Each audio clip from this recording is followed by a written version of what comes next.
on many questions. For example, constitution. As communists, we have our approach to constitution. This constitution, we may have many we have improvement is needed. In course of time, we have to improve the constitution.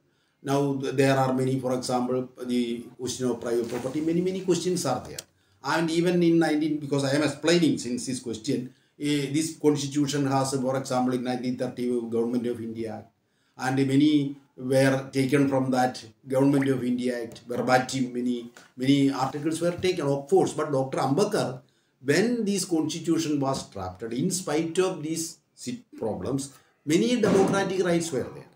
Even reservation, for example, one of the important democratic rights, because for the historical injustice suffered by the untouchables, the most oppressed in our country, reservation was inserted as part of the Indian Constitution. It is the basic, connected with the basic structure of the Indian Constitution. So that is a affirmative, kind of an affirmative action, which is the most important. As if you take the whole world, the Indian Constitution provides a very, what is called a very serious intervention in that. Similarly, we have many other fundamental rights, right to our life, right to public opinion. So similar rights are there. Today what we are seeing, today even these rights are now snatched away. Whatever democratic rights are there, many constitutional amendments have been brought forward. Federalism.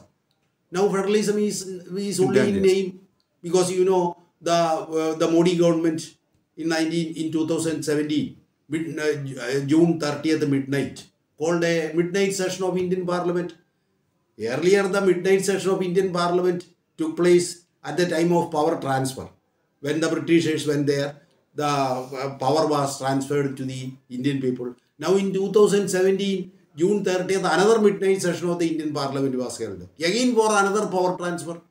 It is the transfer of power to the corporates.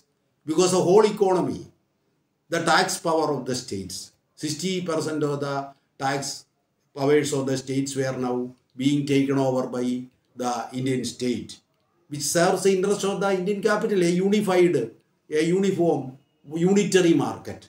For there, that means state differences were being taken away. And in the name of goods and services, GST, which is one of the most reactionary neoliberal tax reforms. And after the Second World War, this is the most important tax reform ever created in the world. This is the proponents of this tax regime are IMF, World Bank, USAID, many agencies are there. Even global consultancies are, and many agencies were there. But the same forces, the same agencies who are implementing these type of tax reforms in our country, they are not implementing in, for example, America. America GST is not there. There the power of the states are still there. The states have their power to have taxes. Yeah. But in India it is being taken away. So the unitary federalism is only in name. Then they are imposing this, what is called language question, superimposing this imposition of Hindi and Sanskrit. So in that way, federal character of the Indian state is being taken away.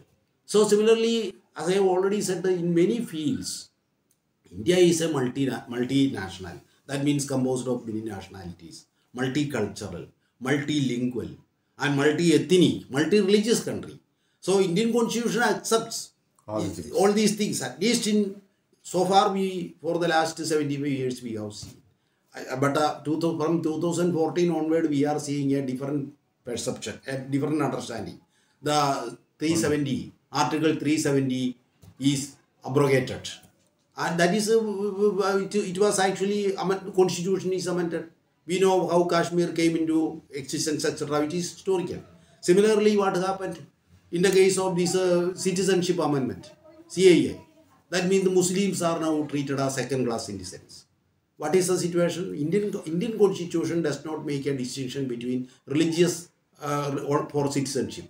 So that now the fascism is coming in a what is called in a protracted way, by which everything is where the Indian Constitution was provided. Some democratic rights were there. These are also not being there now. This is the situation. Therefore, Bharat Bajao, in that sense, Save the constitution means when the corporates, with the interest of the corporates, the most reactionary elements, whatever basic rights are in the constitution are being taken away. So it is our task to oppose it, and that is why we are now taking up this task. So we agree with this proposal that the constitution also today, the constitution also should be, we have to save it, because if these people are coming to power, they have already said that they will not accept the constitution, because as we know, in 1949 and 50, the RSS already demanded that the Indian constitution should be Manusmriti. So if they get power, they will change the constitution. Yeah. And they will, for example, in parliament, they know this parliament is now only a spectator. Decisions are made in corporate boardrooms. Policy decisions are made in corporate boardrooms. Corporate in Nagpur. That what is happening. Therefore, you see what is these agricultural, these 3 farm laws, draconian farm laws, where it is simply put before the parliament. These laws, this bill was not subject to any parliamentary committees. This important thing.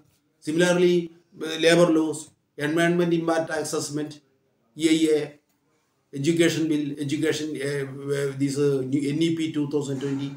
These are not at all discussed in parliament. Parliament is a spectator. It is a edifice.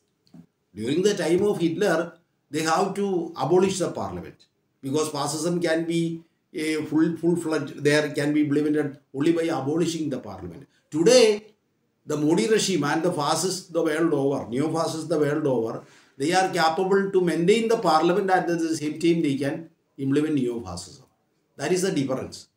So therefore, you cannot say that it should be a repetition. Fascism should be a repetition of what happened in the what is in the colonial period. Every social phenomenon is continuously changing. So that is applicable to the fascism also. Every social phenomenon will be constantly changing. So today, according to the present situation, corporate capital has adapted to the present situation such that they are capable to maintain the parliament. And within the parliamentary system, it is capable for them to implement fascism that we are experiencing today. So therefore, we are for saving the constitution in that sense. This is our understanding while we joining this Bharat Bachao movement.